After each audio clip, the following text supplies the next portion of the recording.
when t is 0, we have so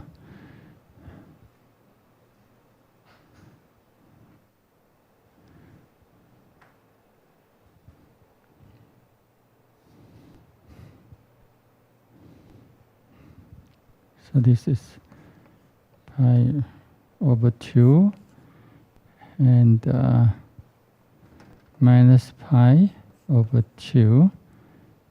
Okay. Here we have pi minus pi t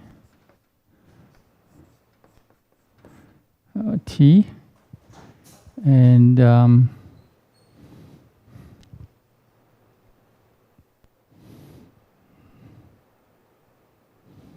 this goes to here.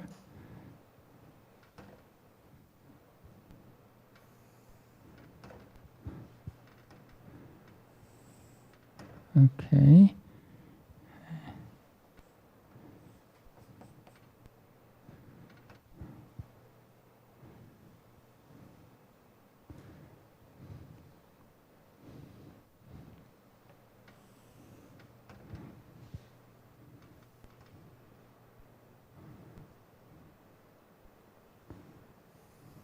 All right. Okay. So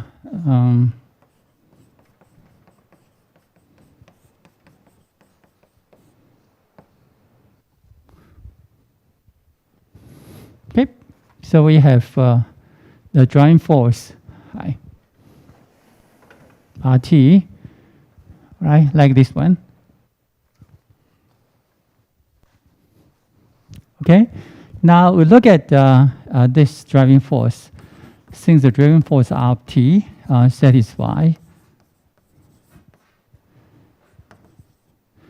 the hypothesis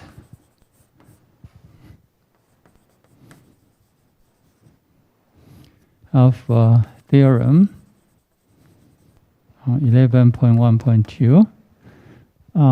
For example, the RT is continuous, okay, and it has left-hand derivative and right-hand derivative at every point, okay. So, for example, within this interval, the derivative is just +1, except the point minus pi, 0, pi, and so except the integral multiple of pi, that it is differentiable. At the integral multiple of pi, for example, in minus pi, it has the right-hand derivative and left-hand derivative too, right? So you can see that. So RT satisfies the hypothesis of theorem 11.1.2. It can be represented okay, by the trigonometric Fourier series,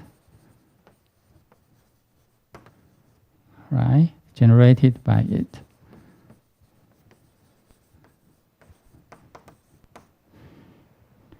All right, so RT is equal to, so we can compute. And we look at this in one period, we find this is an even function. And because it's an even function, so the trigonometric Fourier series contains only cosine terms. All right, so when we combine them together, and we find that it's interesting. Cosine 2k minus 1 t, okay, for all t in R. And because the RT is continuous, so that this representation is good for all t, right, in the real line. So this is always true that. Okay? Now, so we may think of that the drawing force, right, is the drawing is the sum of infinitely many sinusoidal signal. Okay, so because every component is a sinusoidal signal there. Okay. So when we look at so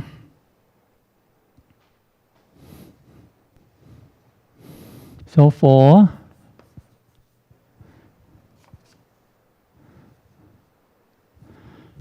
n equal to 1, 3, 5, the other positive integers, we let y sub n be the steady state solution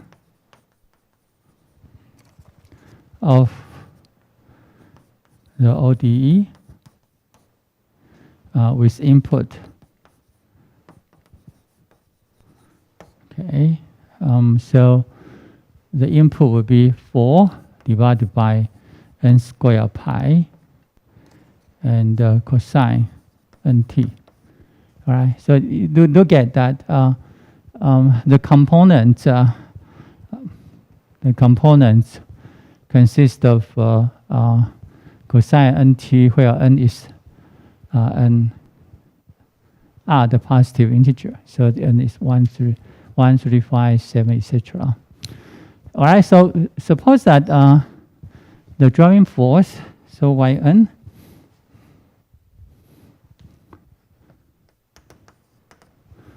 i.e. Yn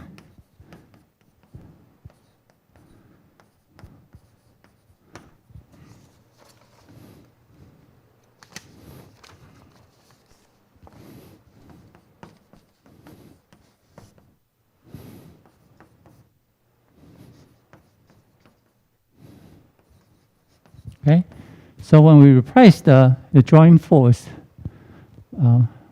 by the sinusoidal signal here, okay, and we can find a particular solution, right? Because we know how to solve such a ODE in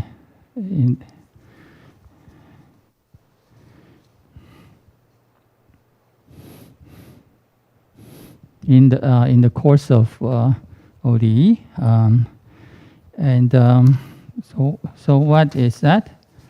Well, we will see.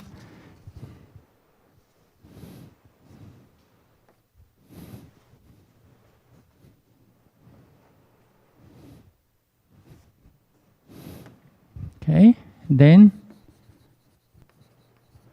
all right, so then we have yn equal to, okay, so we find a particular solution, right? A steady state, okay. And from actually, if you have experience in circuit theory, this is corresponding to a serial RLC circuit, okay? And because all this circuit is linear, so if we have a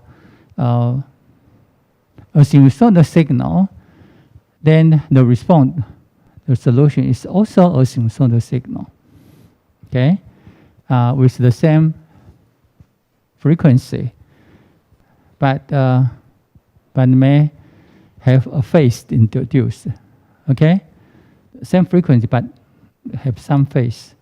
So the solution, as you have experienced from,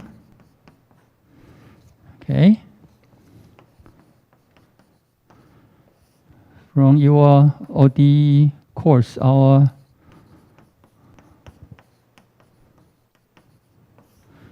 from circuit theory, so it will have cosine and the sine term in general, okay? And so this is actually equal to 4 n squared pi and the square root of dn.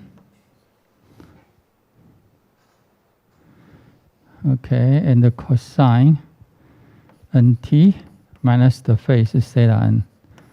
Okay. Right? And where the dn, right, is just this quantity is the square of the difference 25 minus n square plus 0.05 n square.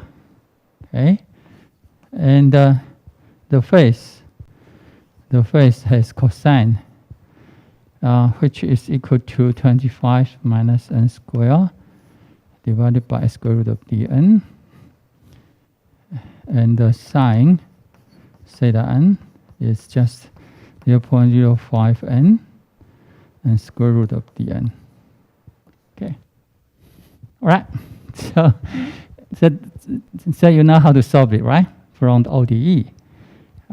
And so if the driving force is just the one of the components, all right, in the Fourier series expansion of the original driving force, then you get the steady-state solution for that. You get a steady-state solution. Okay, you get that.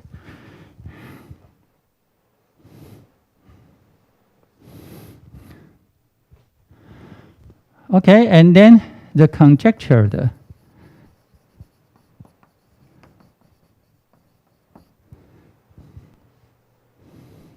Steady state solution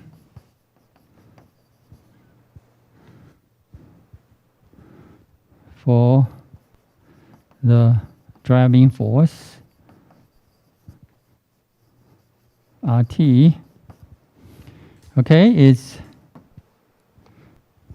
okay. So our would be, so we think about that.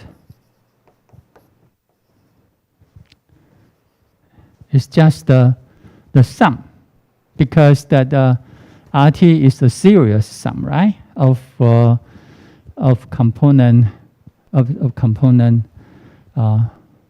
signal, and it is obvious to see this OD is linear. So it's conceived that the steady-state solution would be the sum. Okay.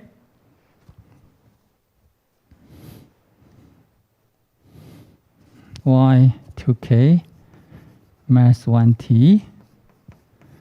Okay, and so that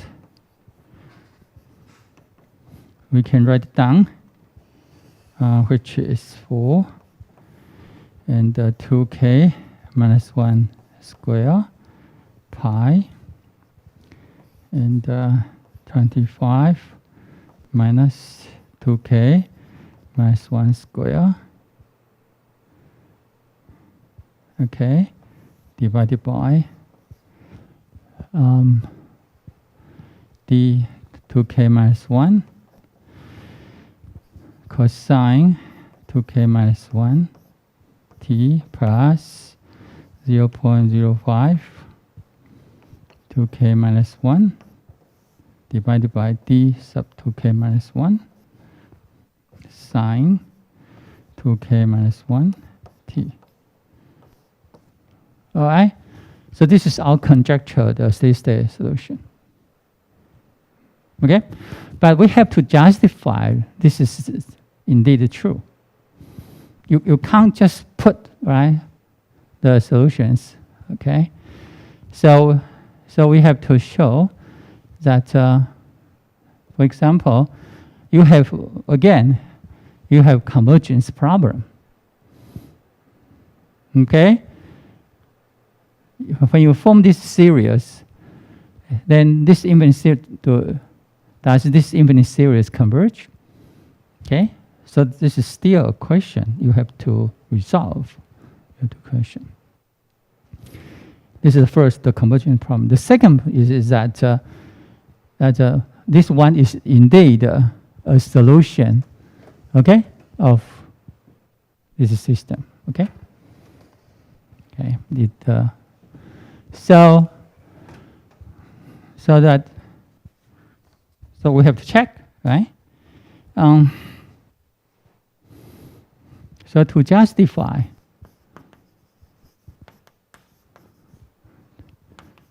this is solution, all right? We consider, right, the Yn prime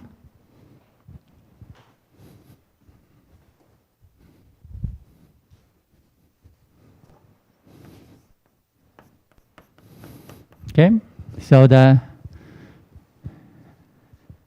derivative of Yn prime T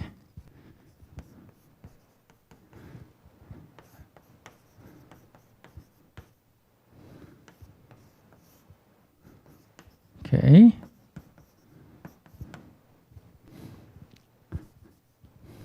and T plus 0.05 n dn cosine nt, okay? Because when we take the derivative, then n out of, so n can cancel cancel the n square in the denominator, so you get n pi 4 there, and this is, so you can compute sine nt minus theta n, okay? So you can use the face to see that. All right, and the second derivative of Yn becomes 2, this one, minus 25 minus n square dn cosine nt minus 0.05 n divided by dn and the sine nt. Okay, so which is minus 4 divided by pi square dn and the cosine nt minus theta n. Okay, and it can be seen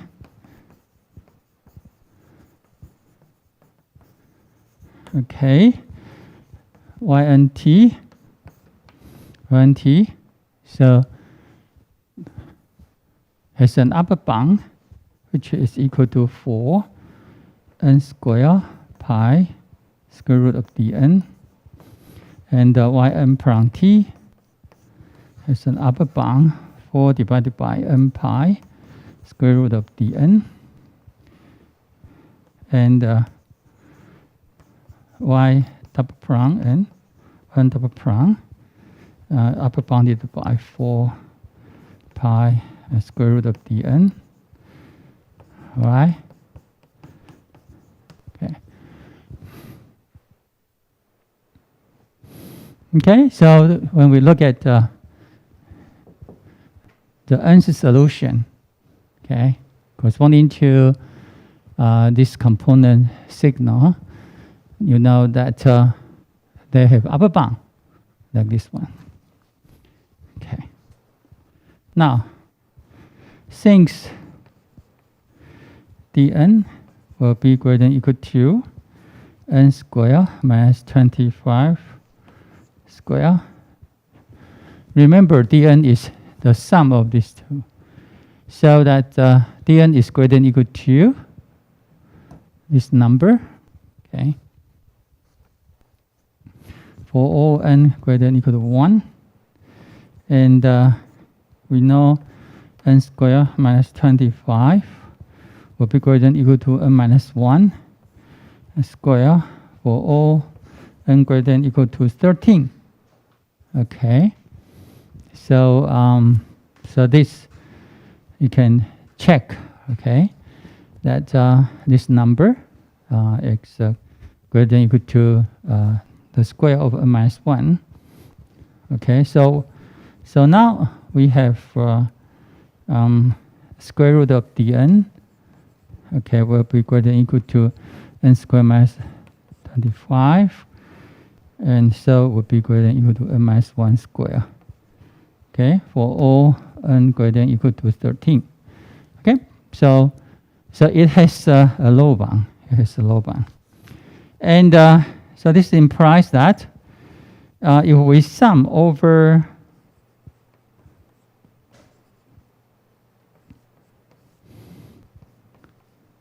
so this upper bound is the biggest one, okay? So when we look at, we sum over the upper bound,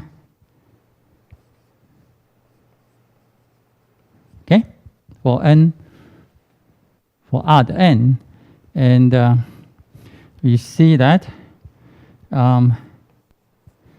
okay, from 1 to 6, okay, so the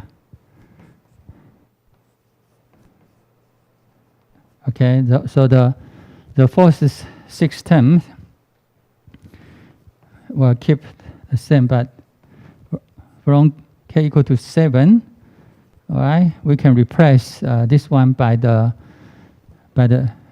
an upper bound, which is equal to 4 and pi 2k minus 2 square. Okay, so the square root of d 2k minus 1 will have the lower bound 2k minus 2 square. All right, and so when we put it into the denominator, we have upper bound here. Okay, so we have the upper bound, and you can see that this is a finite number, and this one is a serious sum about the square of integers. So of course, converge, right? So you can see that the upper bound, when sum over all odd n, you see that it's finite. Okay. Okay, and so that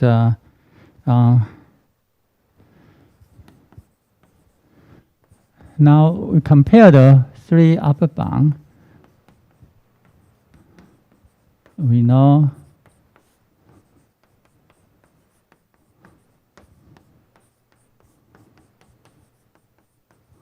okay.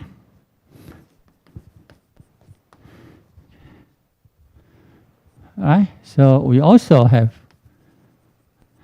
the sum 4 and 2k minus 1 square pi square root of d 2k minus 1 is finite, and the series sum 4 2k minus 1 pi square root of d 2k minus 1 is finite. So okay, so you can see that they are all finite, and so we can use the Weierstrass test.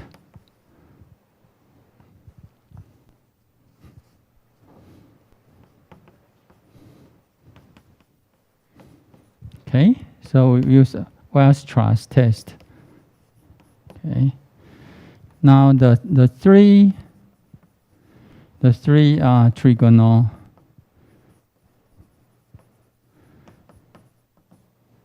Fourier series.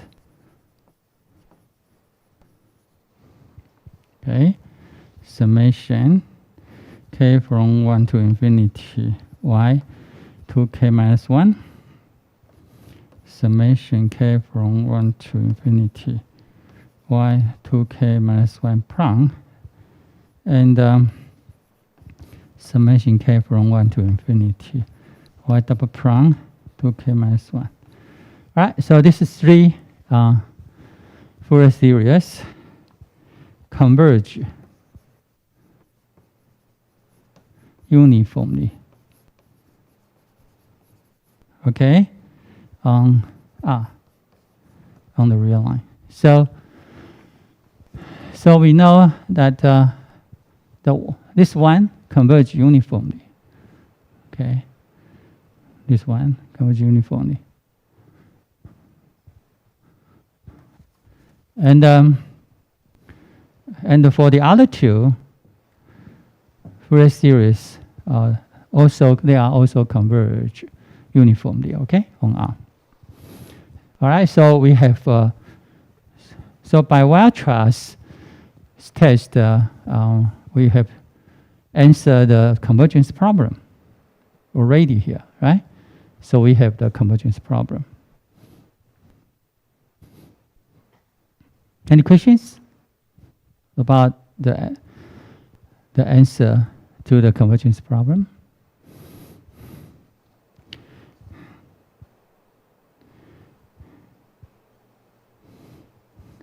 Okay. Okay, and so of course this is so we define so this is valid. Okay, so we define YT to be the series sum. So the YT there. Okay.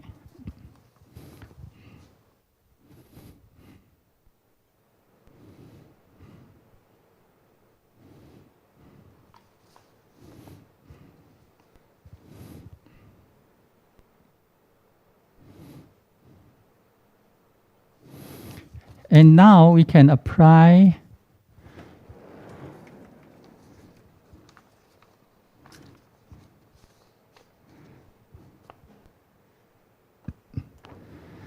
now by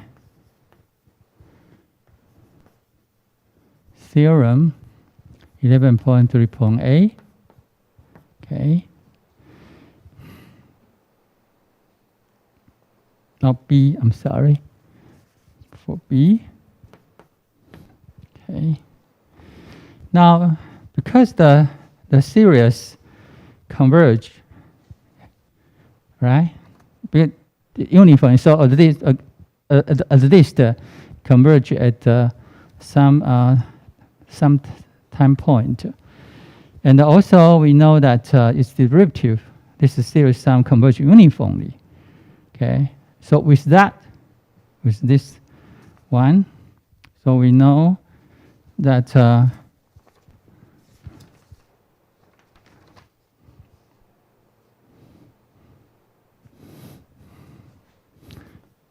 the first and the second derivative, okay, of YT have the series, the Fourier series expansion.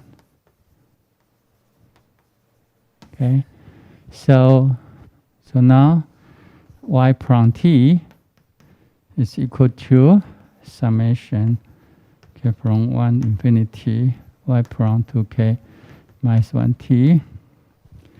And okay, so because they are all okay, maybe I say they are all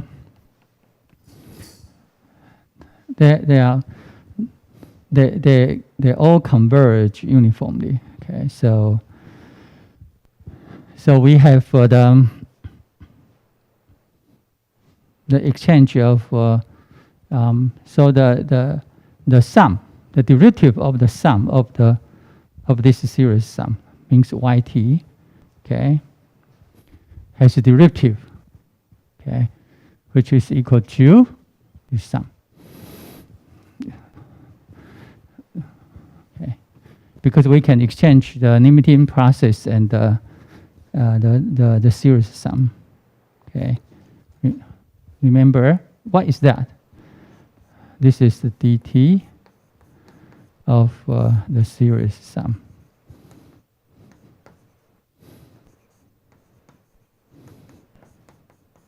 Okay, this one. And this is the summation.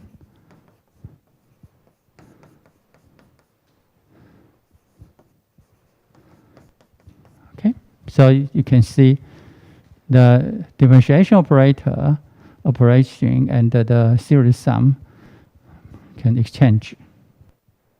Okay, so this is the result we obtained in theorem 11.3.b.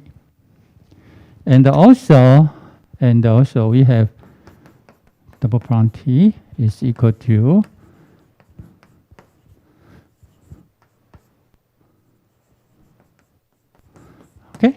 so we justify that the derivative, okay, the derivative of the series sum yt, okay, has the first derivative and the second derivative, and the first derivative is just the series sum of y prime 2k minus 1, okay, and also the second derivative of y is the series sum of the second derivative of y sub 2k minus 1. Okay, so we have this result because of theorem 11.3.b. Okay, and this is guaranteed because in the theorem we need uniform convergence, right? And they are guaranteed by the Weierstrass test. Okay, by Weierstrass test, it's guaranteed.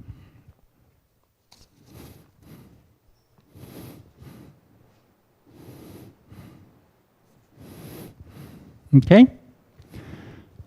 so now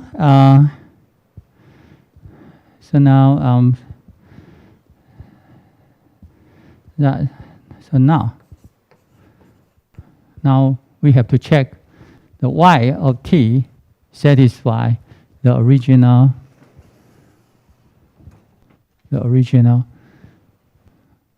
ODE with the driving force RT. Okay, so now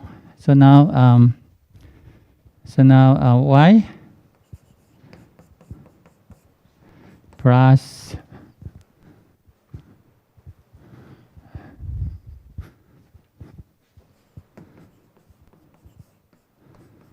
plus 25. Okay. Okay. Now this is equal to summation of k from 1 to infinity, and y double prime 2k minus 1t plus 0.05 summation k from 1 to infinity y 2k plus 1t prime plus 25 summation k from 1 to infinity y 2k minus 1t. Okay, this one. All right, and so we put them together because that each series sum converges uniformly, so that we can put them together. T plus 0.05 from kk minus 1t plus 25 y2k minus 1 of t. Okay, this is sum. But this one equal to what? Equal to this term. So it's equal to 4 divided by 2k minus 1 pi cosine 2k minus 1 t. Okay, but this is just equal to RT. Okay, so this is RT. Okay, and so we have done. So this shows that YT, all right, YT here is indeed the steady state solution. Okay.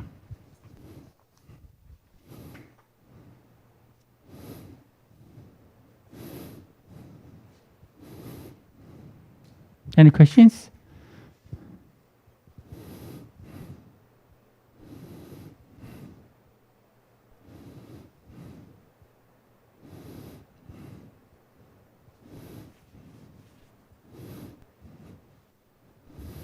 Okay. So the theorem 11.3.b played the key role to do the justification. Okay, to do the justification.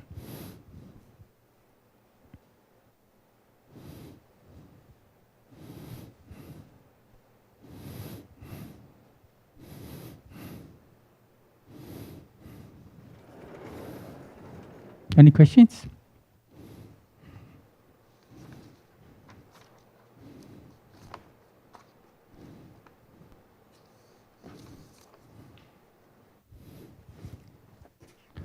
Okay.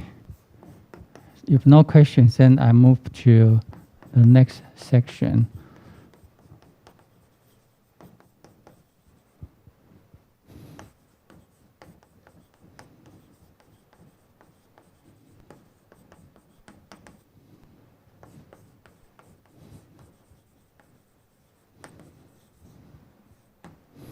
Okay. Right. So we will consider approximation problem. Okay. Well, we consider a square integrable complex or real valued function f on minus pi to pi. This means that the definite integral of the square of the s value of f of x over the interval from minus pi to pi is finite. Okay, so such a function is called square integrable.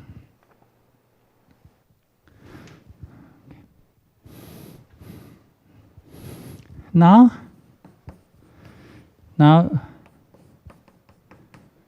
any, okay,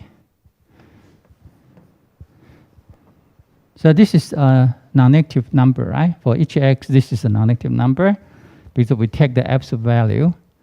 It will be less than or equal to 1 plus the square of that number. Why? If this number is less than 1, of course, is less than this upper bound, right? Now, if this number is greater than 1, then it will be less than or equal to the square of this number. Okay? So the reason is here.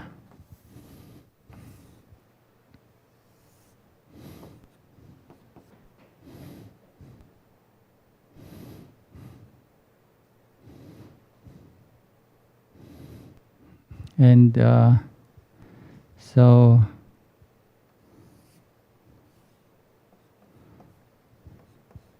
okay.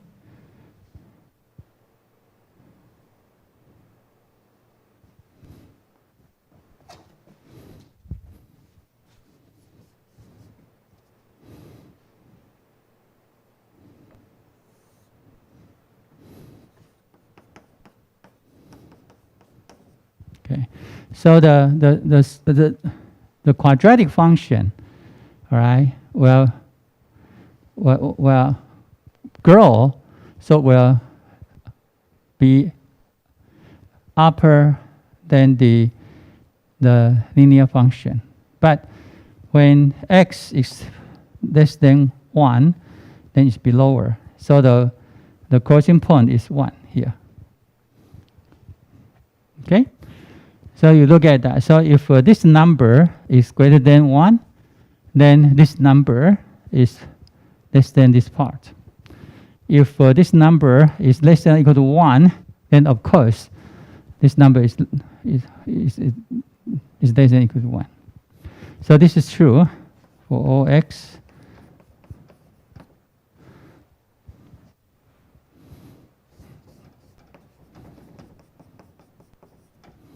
Okay?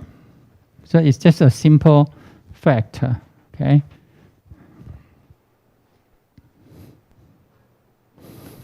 Okay, and so when we look at this integral, okay, we look at this integral, then we have upper bound,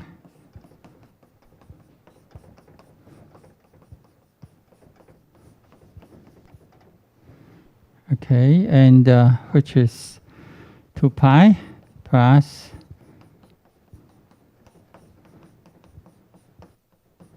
and of course this is finite, right? Because it's a square integrable.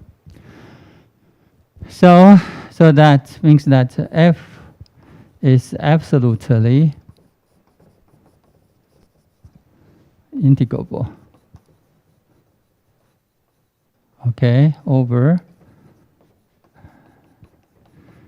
the interval. Okay, so square integrable function implies that it is absolutely integrable. Okay, so square interval is stronger than absolutely integrable function. But the converse is not true. Okay, the converse is not true. Okay, the reason is that consider a function which is equal to 1 over the square root of x. Okay, so when you look at this one, okay,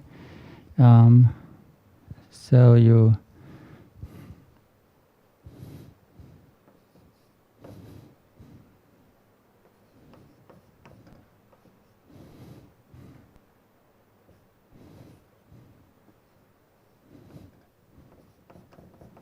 okay, so you define the function. Okay, given function here.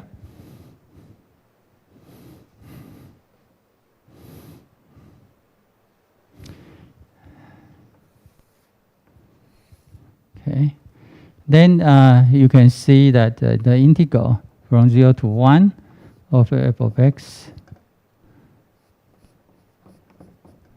Okay, you can see this is equal to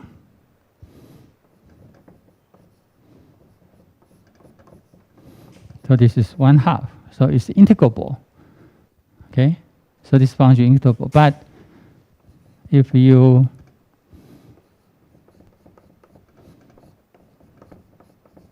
integrate its square, then you will find that, and which is the natural log function on 0, and this is infinity.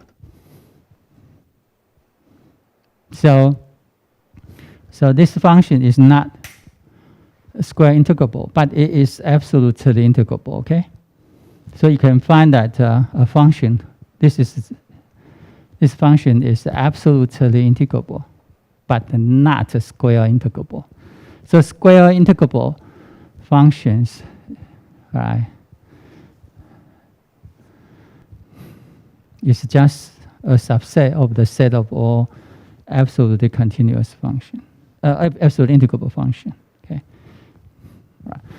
So in this section we will focus on square integrable functions.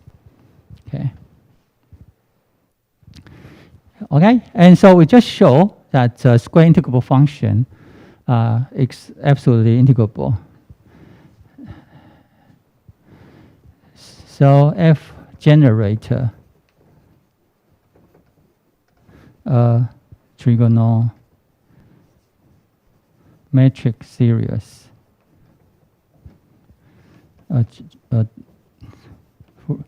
a trigonometric Fourier series.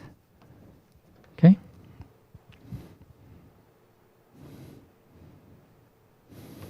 And this Fourier series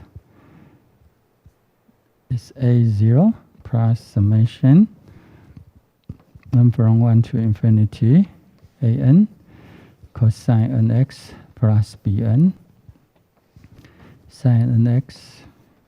Okay.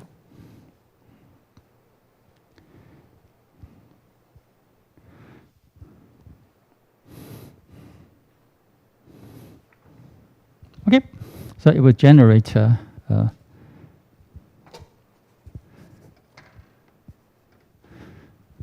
that is what we have seen.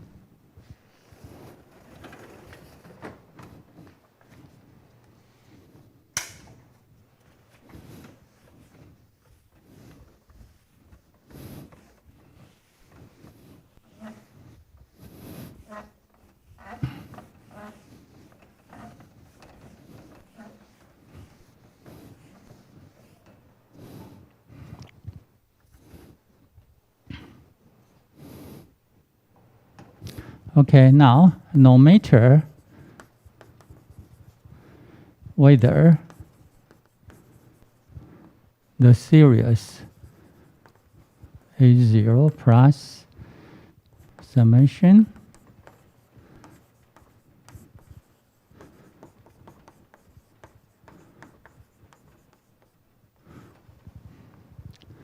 converge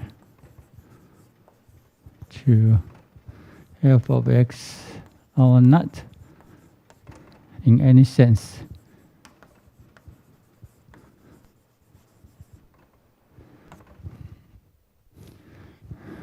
All right, it can be conceived, all right, to approximate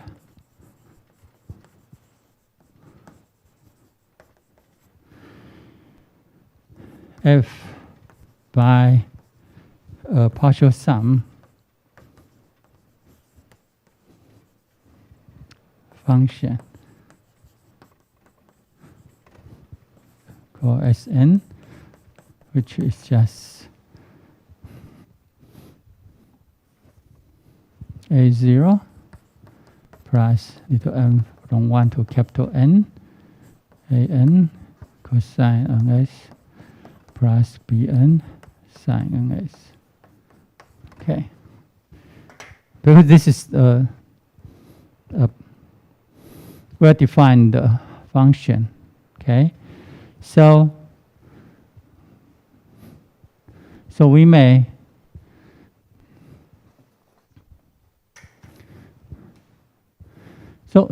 we may have the idea to approximate this function, this periodic function, by such a partial sum function here. Okay. All right. Now the question is. So the question is, how good is it?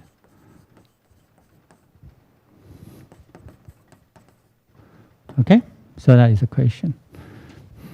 So how good is it?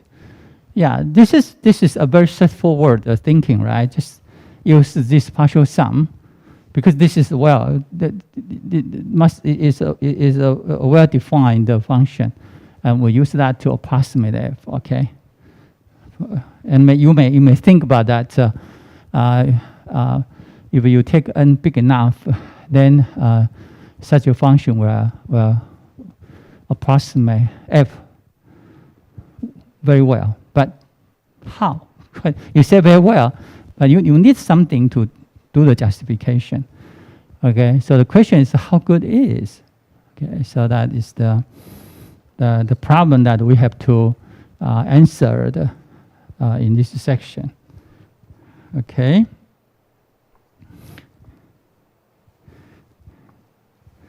All right.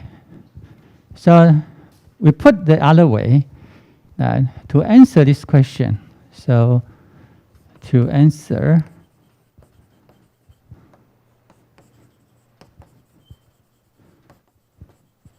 Okay. We let Tn x to be A0 plus summation n from 1 to capital N, An cosine nx plus Bn sine nx.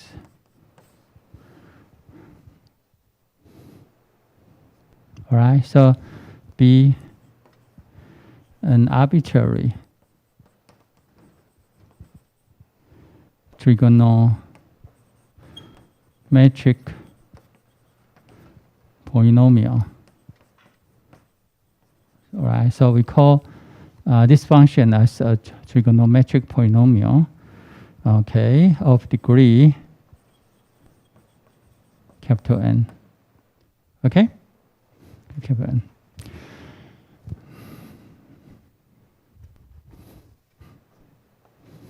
Okay.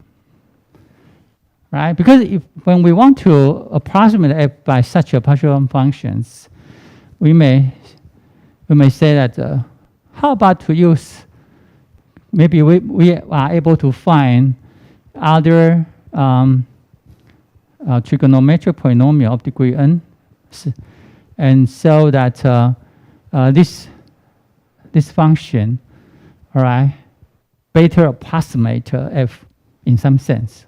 Okay, you may have this question, right? Okay, why do you need to use the Fourier coefficients obtained from f, right? Okay. But to measure the goodness, so we decide to use, so we choose, okay, so we choose a meaningful measure of either of T sub n from f over the whole interval as follows. Okay, so that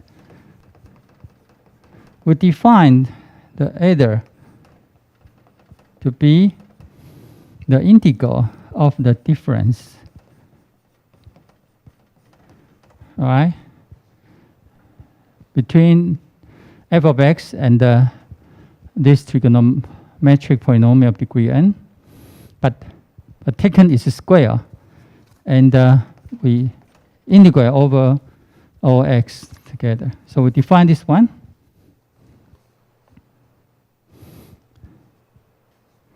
Okay, and so this is just f of x minus t sub n of x times the converse conjugate of this difference.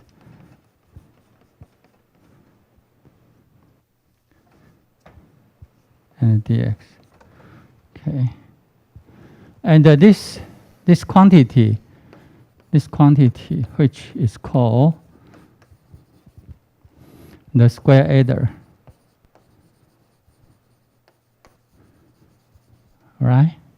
Because we take the square of the adder between the function and the Tn at every x and integrate over all x in the interval from minus pi to pi. So we call the square adder of Tn relative to the function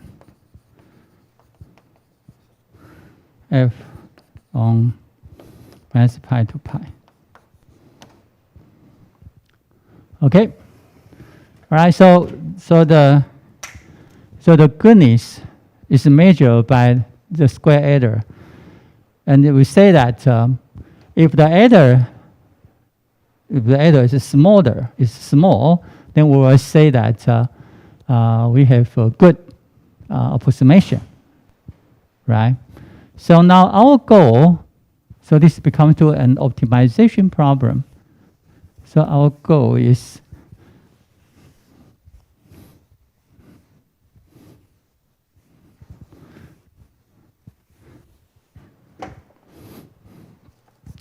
All right, so the goal, okay, is to find an optimal trigonometric polynomial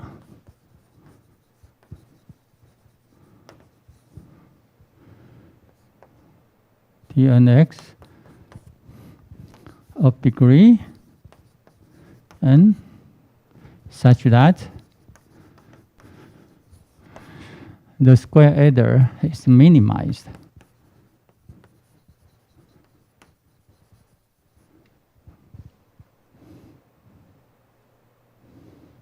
Okay, so we call the tilde. Okay, the square error is minimized.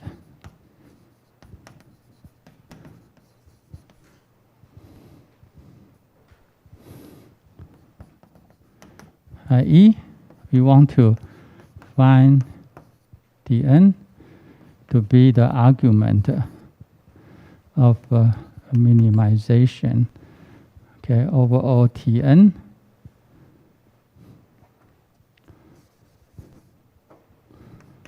Okay, such that En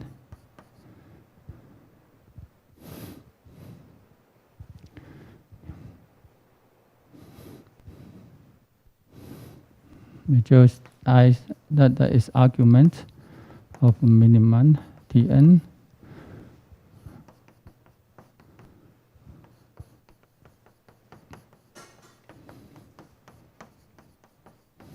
Okay, so we minimize this square error, and the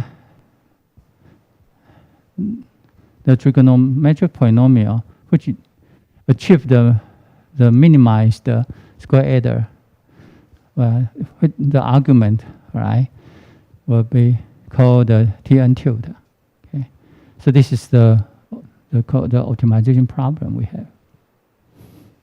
Okay, so ARG means argument, because En is a function of Tn. Okay, it's a function of Tn. Okay, so let's take a break for 5 minutes here. Right. After the break, then we will solve this optima problem.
Okay.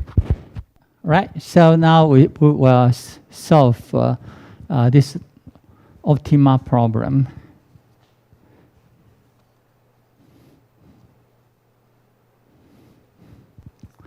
Okay. Now we expand En.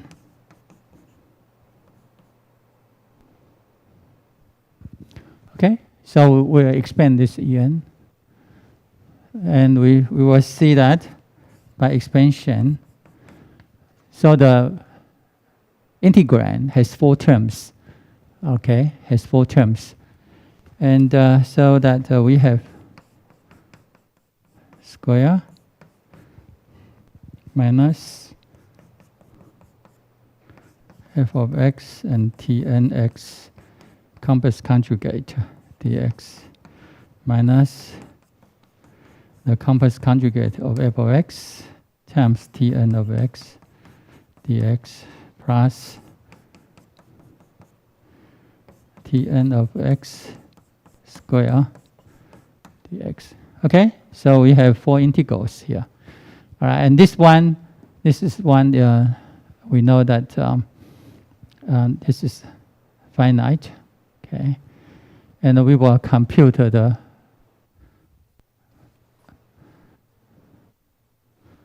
other 3 terms. All right, so the first we compute the last one. So we compute the last one, Tn dx. Okay, and as we know, Tn is such a trigonometric polynomial of degree capital N. So we have write down A0 plus summation little n from 1 to capital N of An cosine nx plus capital Bn sine nx. This one, okay, and it's conjugate, compass conjugate.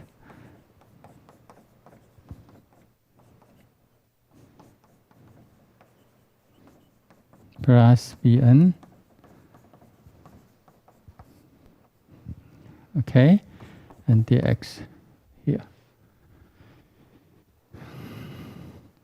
Okay, now, all right, so how many terms we have? We have a lot of terms, right? Because here we have 2n plus 1 terms. Here we have 2n plus 1 terms. So after the product, we have 2n plus 1 square terms. Right? There's a lot of terms. But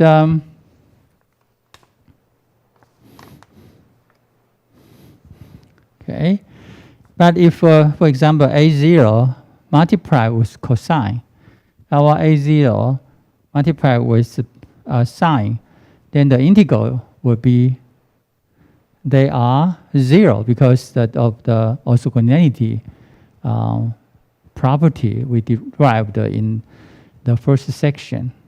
Okay, so they are all zeros.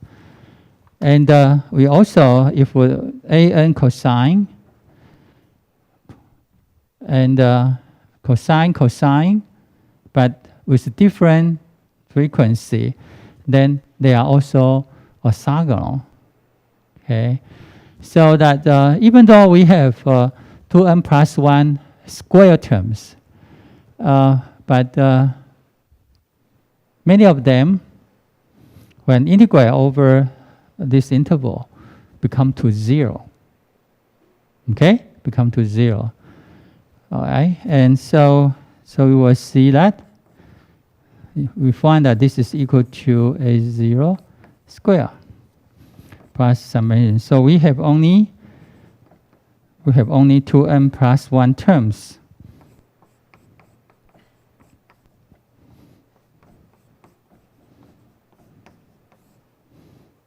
Okay, so by the orthogonality of the trigonometric metric system.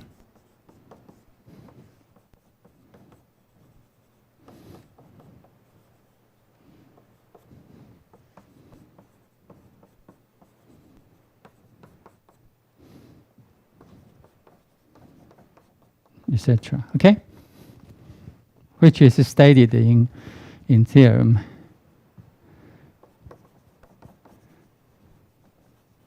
(11.1.1). Okay, so that we derive this orthogonality before.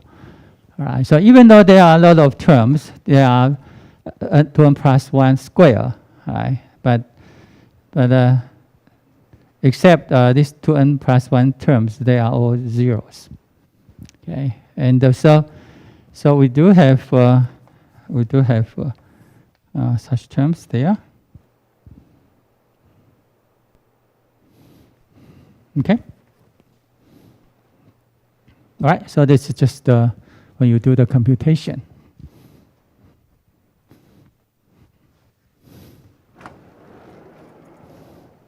Okay. So remember.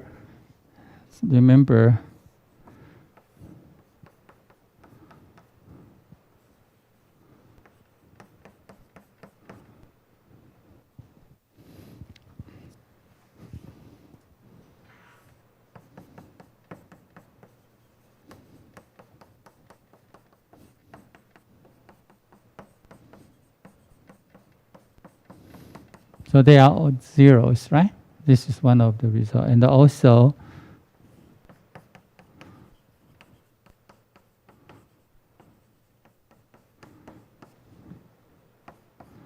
okay, so they are, and also we know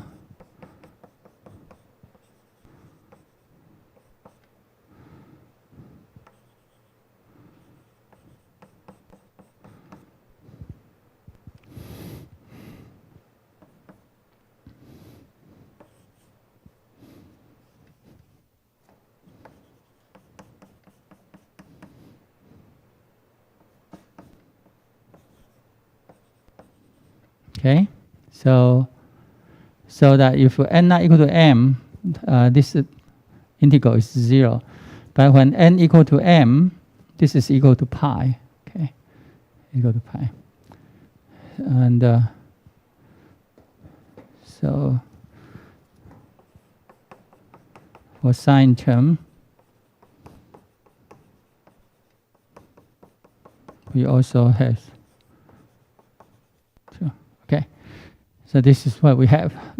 So with this, we have this result. Okay.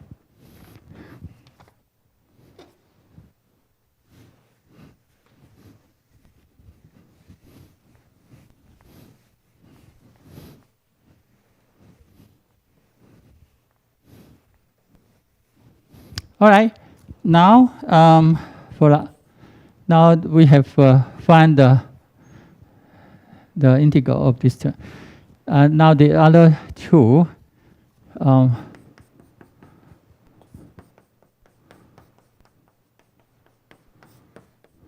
Okay, we find this is equal to bar A0 plus summation an bar little an plus big Bn bar little bn. Okay, and the last one, you get 2A0 bar plus an little an plus bn little bn. Okay. All right. Also, we apply this for these integrals there.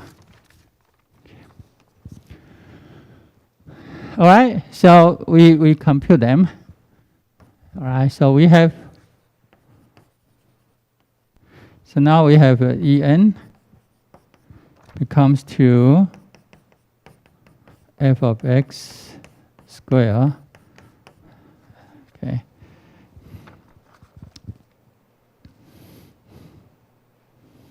minus now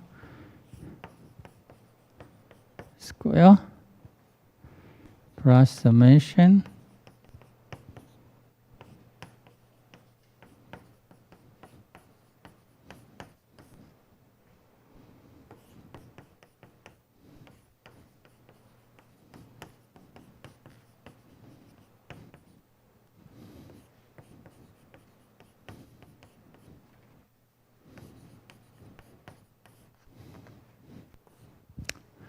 All right, so we add this term and minus this term. These two terms cancel.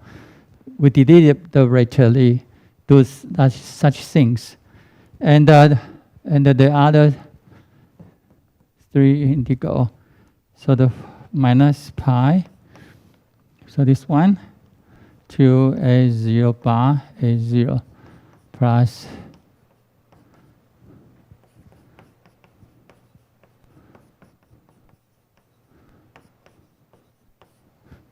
minus pi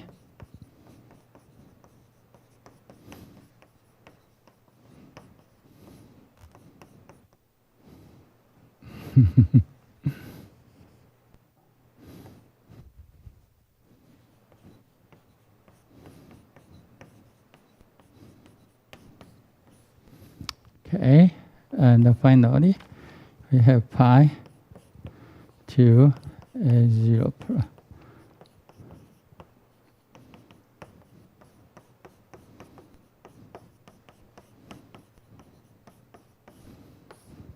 the reason why we add one term and subtract the same term is because we want to do the perfect squaring.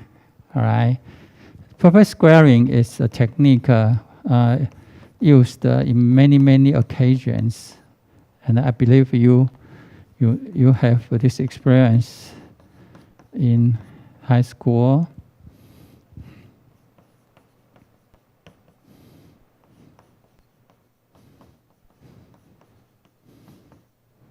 Okay. Now, so we have, for example, the square of a0 and 2a, pick a0 bar, a0, and 2a0, a0 bar, and a0 square. So we have pi to a0, pick a0 square, plus summation an minus an square plus bn minus bn square. All right, so this term here, the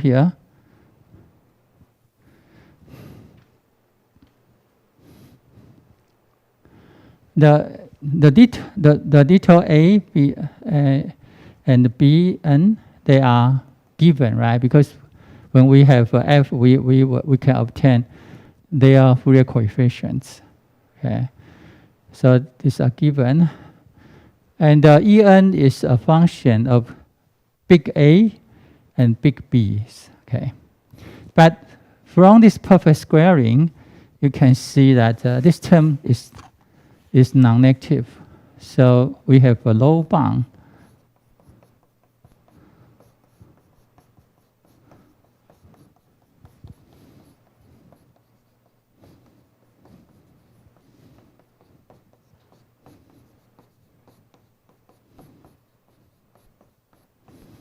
Okay, so we have a low bound here. Okay, so the square adder has a low bound. And the lower bound can be achieved where the equality holds if and only if this term is 0. So if only if a0 equal to detail error and an equal to an, big bn equal to bn. And if only if what if only Tn is equal to the partial sum sequence.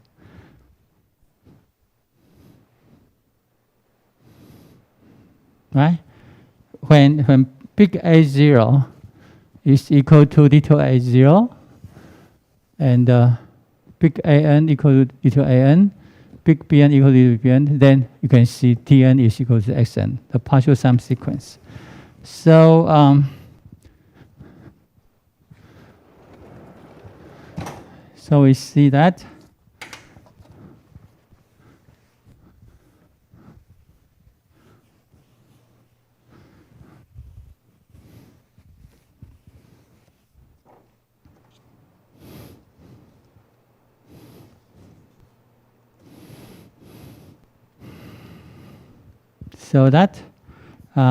En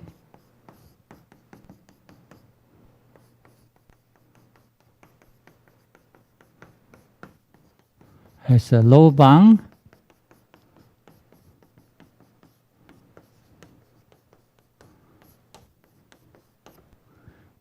okay, and the minimum square adder we call En tilde is equal to the low bound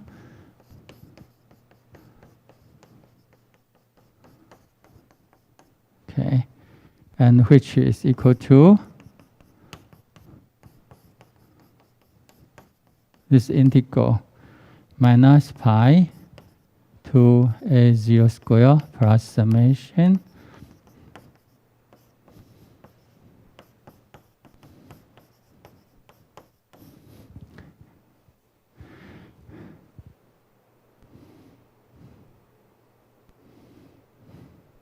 okay. So we also know that the minimum square adder is equal to this one.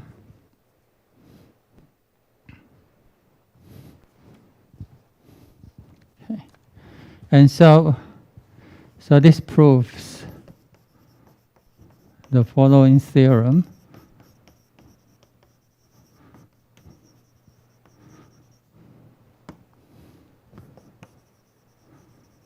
Theorem 11.4.1. So the square adder E sub n of a trigonometric polynomial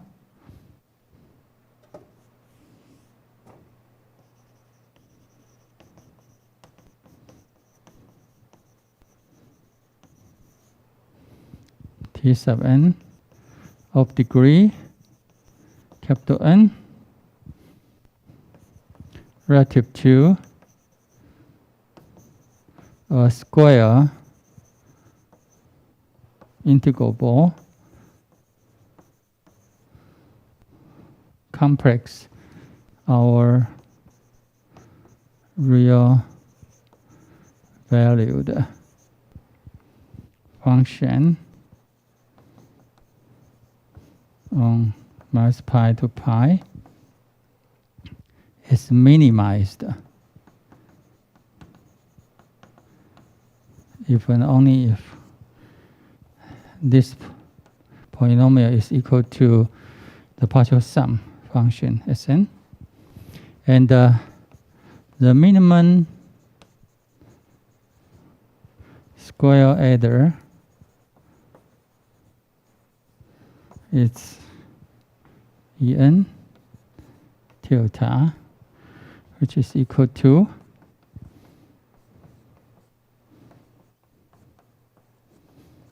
this integral minus the sum here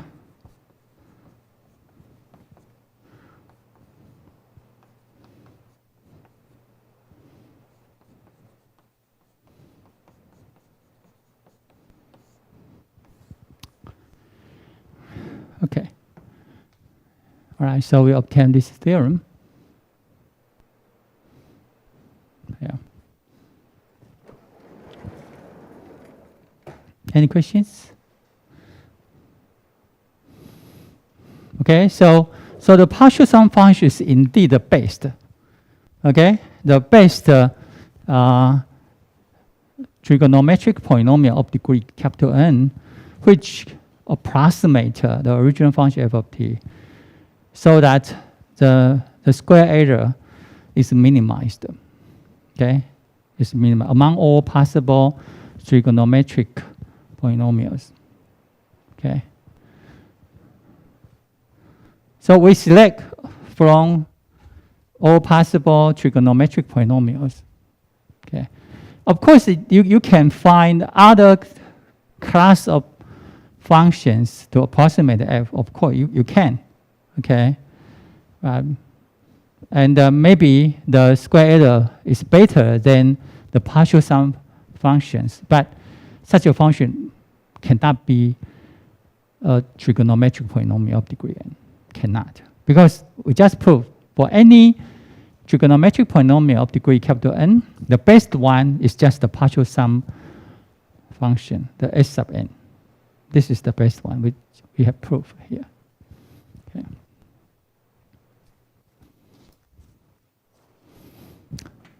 Okay. And now we will see that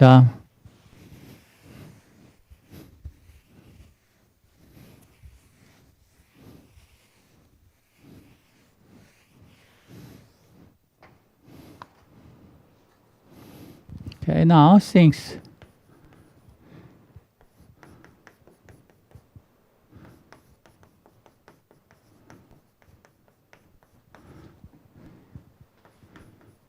right, we know this square error is just equal to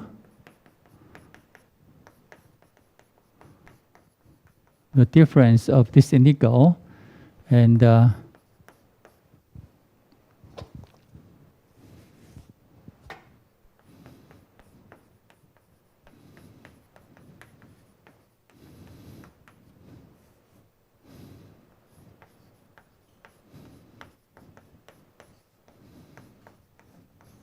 okay, right, and we know that this integral must be non-negative, right? So from here, the difference is non-negative. So this implies that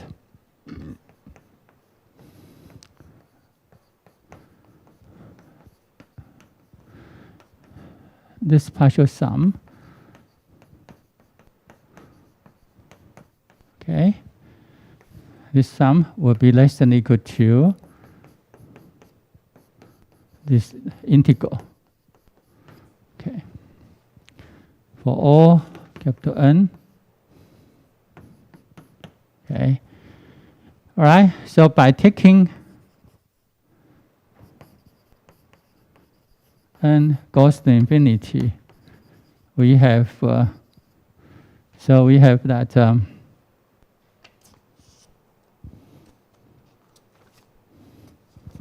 two a0 square, so n from 1 to infinity.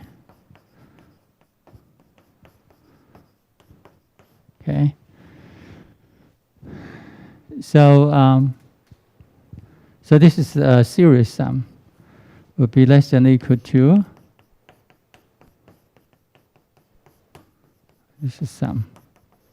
Okay. All right, and so this one.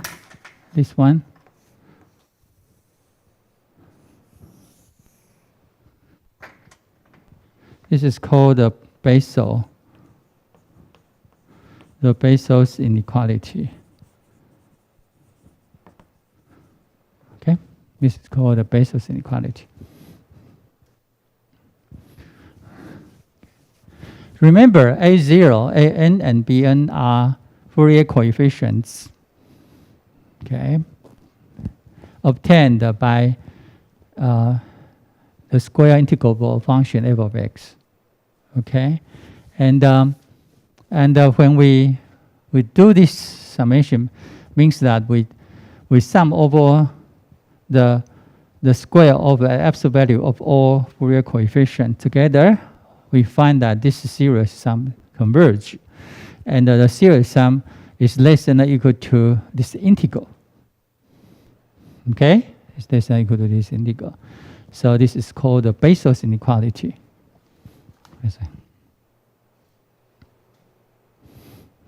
And Basel's inequality has many applications. Okay, has many applications. I want to mention one important application here. Before that, remember we consider piecewise continuous function a lot, right? So now we see that a piecewise continuous function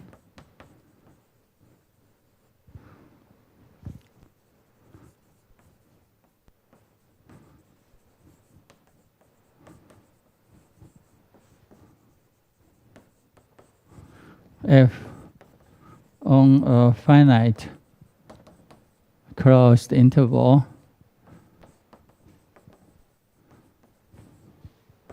AB is right. So any such is square integrable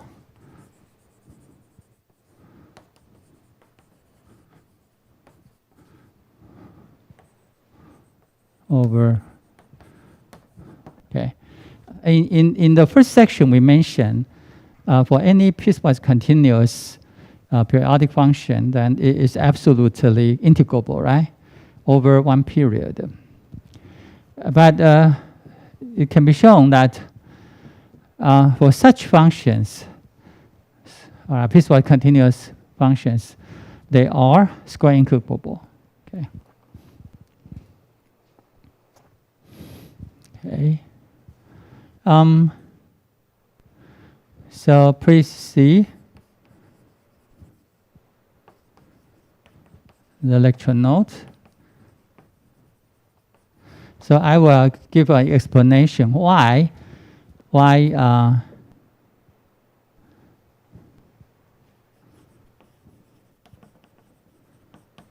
will dispute that maybe before tomorrow, because I have something to check. Yeah, to final check before I send the notes to you. All right. So I have give actually a proof that any piecewise continuous functions on a finite closed interval is square integrable. Okay, not just only absolutely integrable. Okay. It has a stronger condition property that these functions are square integrable. Okay. Okay.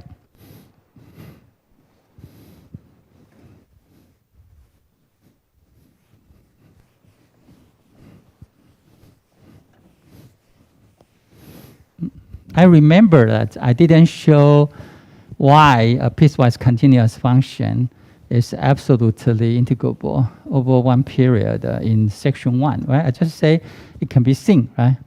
But the argument, the argument I give in the lecture notes for square integrability apply to show that this piecewise continuous function are absolutely integrable. Okay, you can apply the same techniques.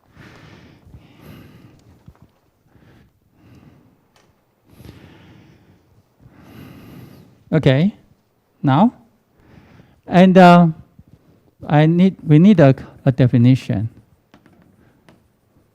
Okay, so I will. Okay, just definition. Okay, piecewise continuous. A piecewise continuous complex or real valued function on a finite closed interval A to B, all right? Function, give the name f.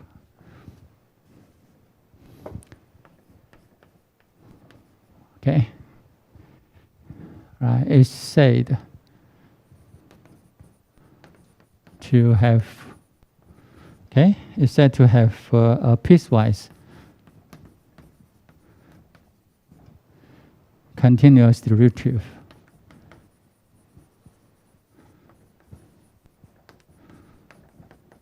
Okay. On AB. Right? So we say a piecewise continuous complex or real value function on a finite equals interval is said to have a piecewise continuous derivative on AB if there exists a finite number of points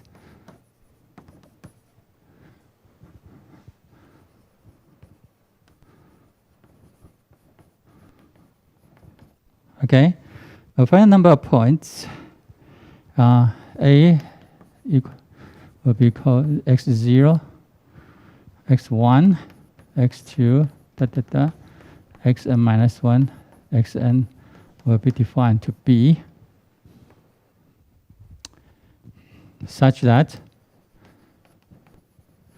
so my conception is to have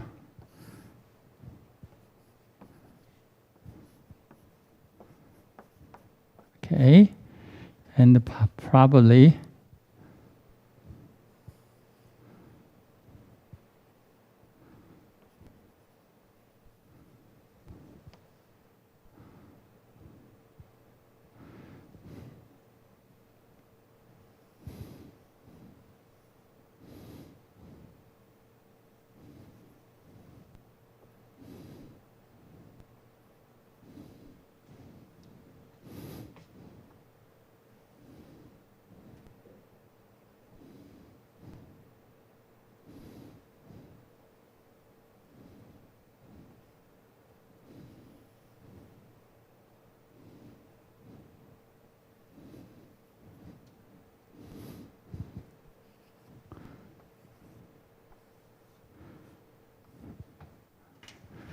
okay, so this is x0, x1, this is x2,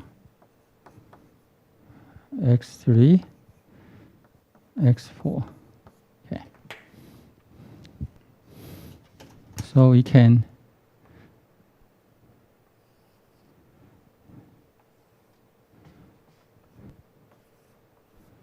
okay.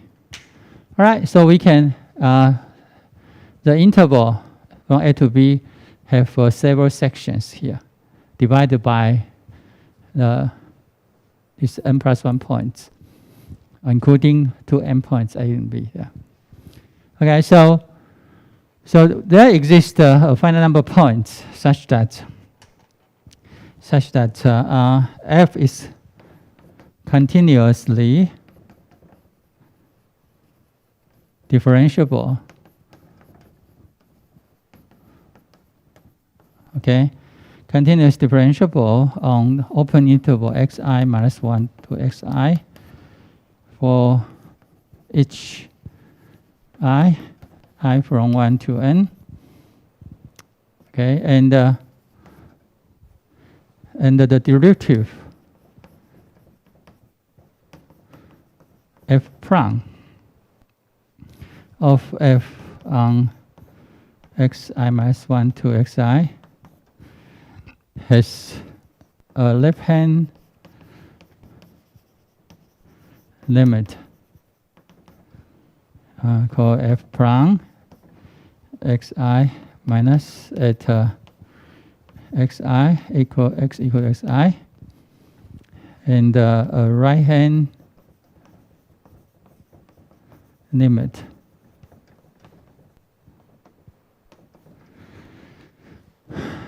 f prime xi minus 1 plus at x equal to x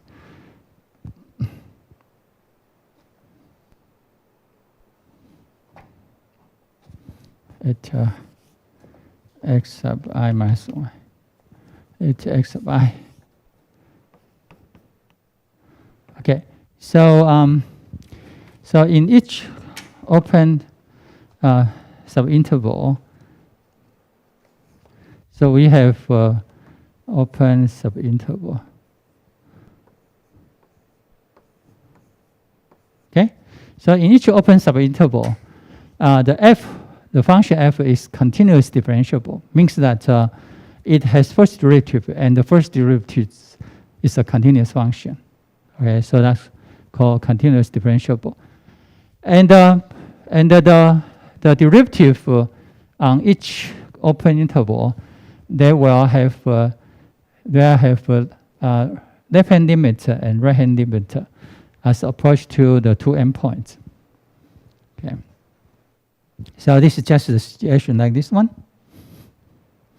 So we are considering piecewise continuous. This is a piecewise continuous function. So a piecewise continuous function, you can see they are jump, right? They have this discontinuity for f. And such a f may have so-called piecewise continuous derivative. Okay, so they have piecewise continuous derivative in this sense. Okay. So from here we know that in definition above, f may not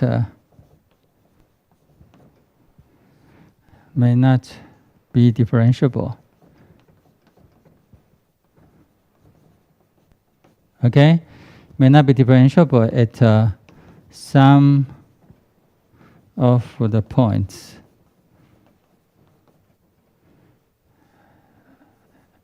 Xi or I from 1 to n.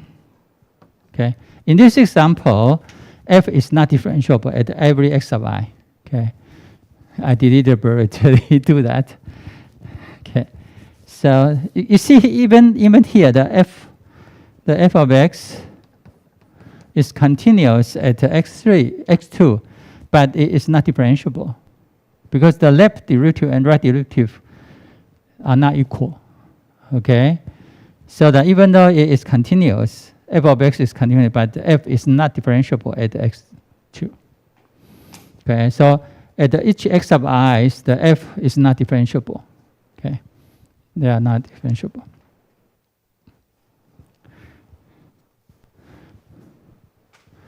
But even though they are not differentiable,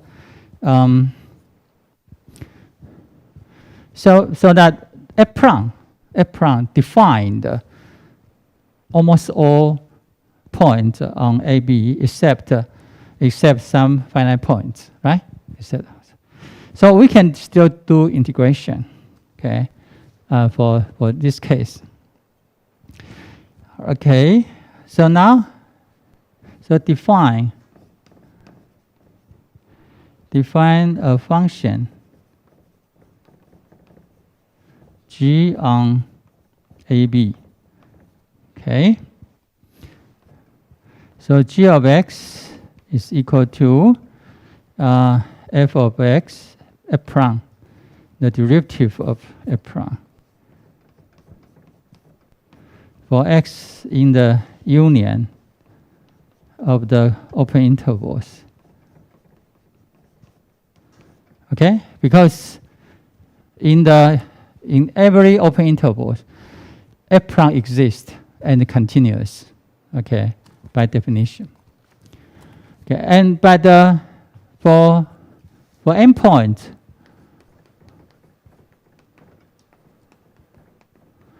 they can be assigned arbitrarily.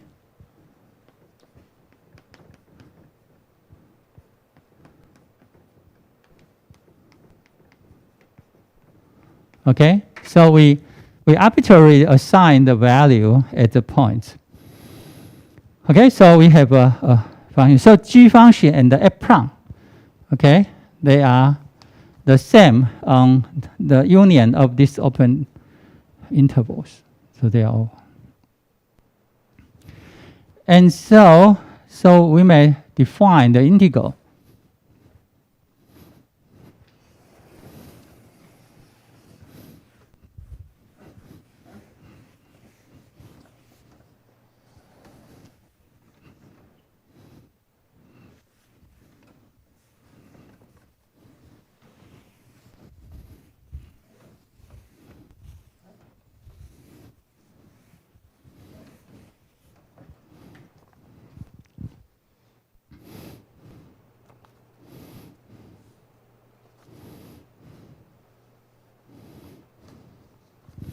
All right, so we define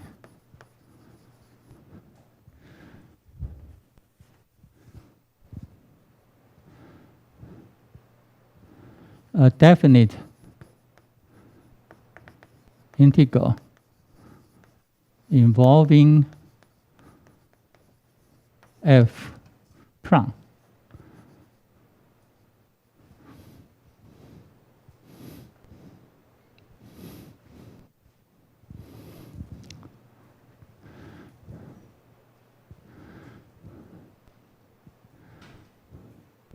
So we define the following.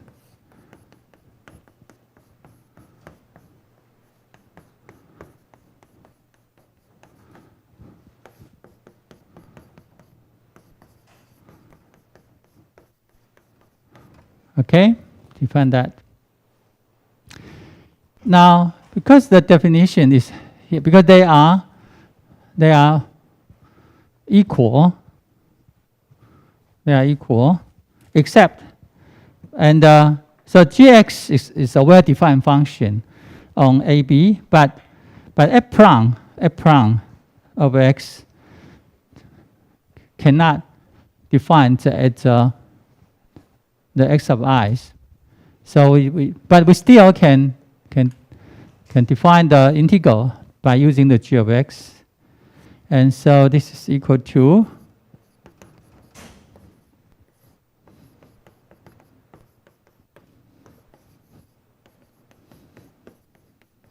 okay. So we can divide the whole interval into several sections.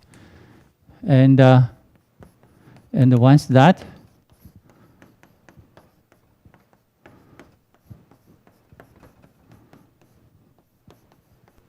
okay. So we find that we can define the integral of an integral involving f prime over the AB, I'm sorry, A to B.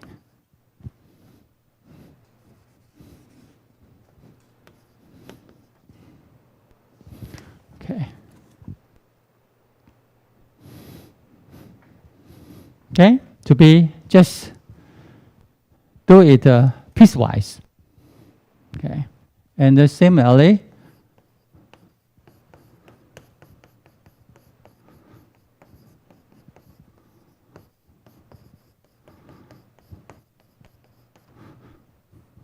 so this is just equal to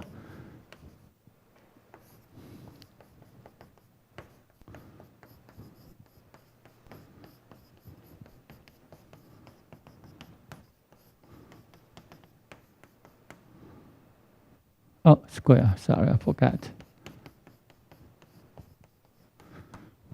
Okay. Right, and so without the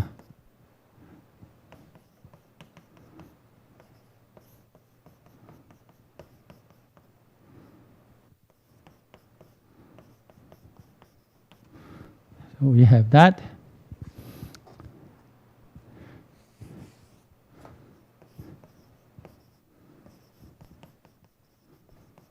Okay, so we write it down directly.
Okay, so we still can do the evaluation of definite integral on the whole interval from A to B involving f prime of x.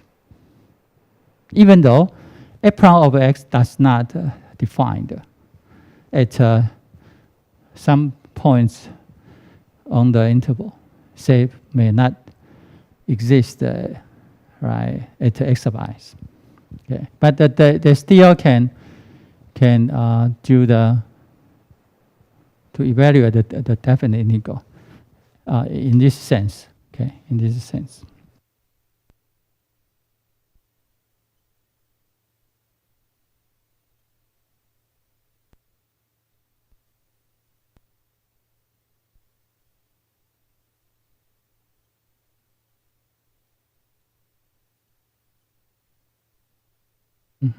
All right.